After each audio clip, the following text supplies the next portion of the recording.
call 311. If you witness a crime, if you can help the police, you're going to get help from your government.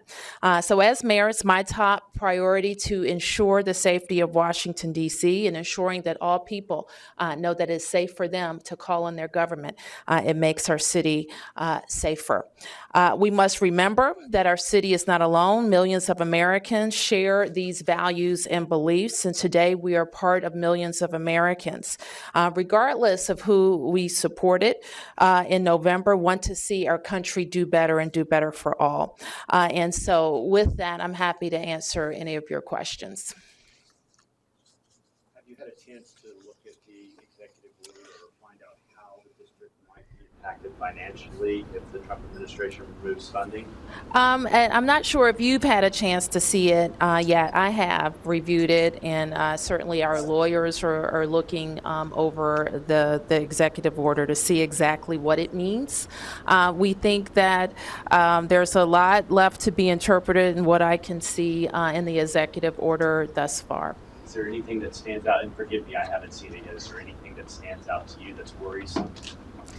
Well, anything that would suggest that the government not work with an American city is worrisome. Obviously, there are a lot of things that we do in cities and in partnership with our government, and we would object, and we do object to anything that the federal government wants to do to a local jurisdiction that would make it less safe.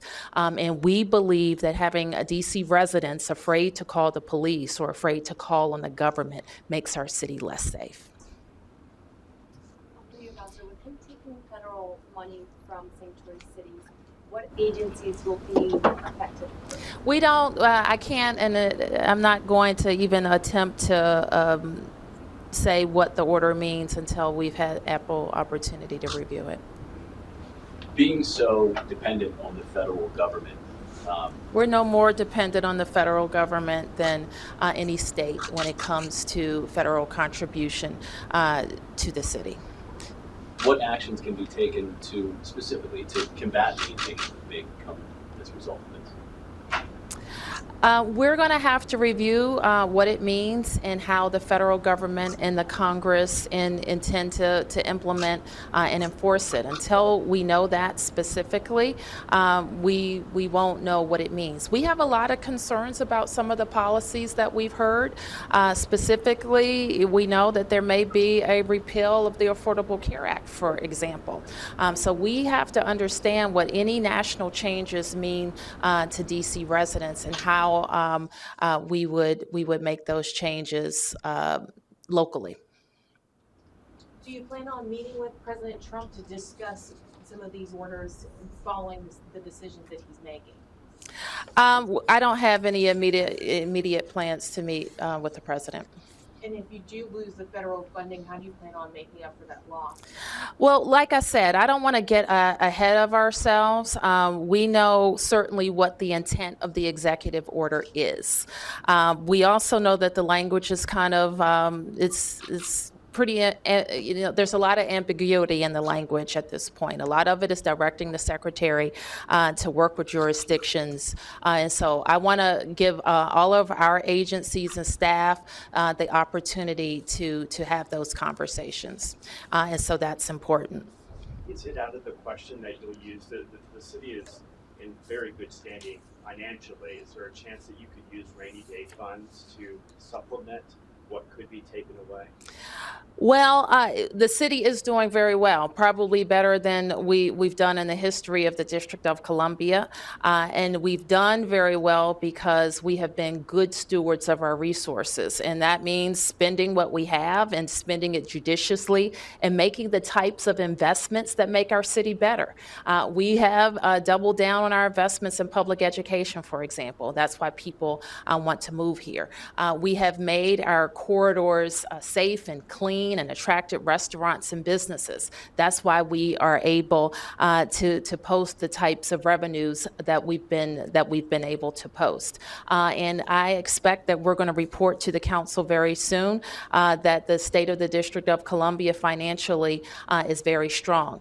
But let me keep in mind, you should keep in mind that those so-called rainy day funds, most of them are committed to taking care of the priorities that we have established as a city. So there's not just money just sitting around waiting for us to spend on a threat, but for real and true emergencies for the city, but also some commitments that we have made.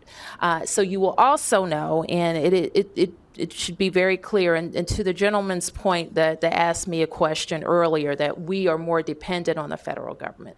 We're not more financially dependent on the federal government, but the federal government, our budget goes through, even though we have established budget autonomy. We are a district, we're not a state, and that's why statehood is so important for us. And so part of what we have spent the last couple of hours doing is going through a document sent over from the Committee on Oversight and Government Reform from the Congress, because we are different in the District of Columbia. And part of what they're asking me to do is prove that we're not using federal dollars for our immigration justice grants, for example.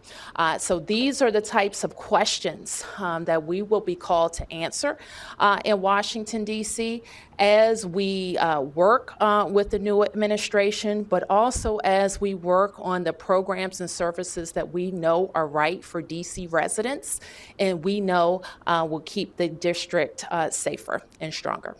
And I know that you've spoken with immigration activists who have said that though they know that DC is a sanctuary city, they want to hear more strength in what you're saying. What do you want to say to people tonight who are really scared given the executive order and living in Washington, D.C.? Well, I can't say it any more clearly of what it means for Washington, D.C. to be a sanctuary city, and to ensure that people who live here feel free to call on their government for help, be it to the police department or any agency of our government.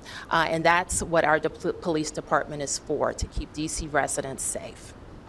Thank you, Abby. Thank you. Thank you, Mayor. Thank you.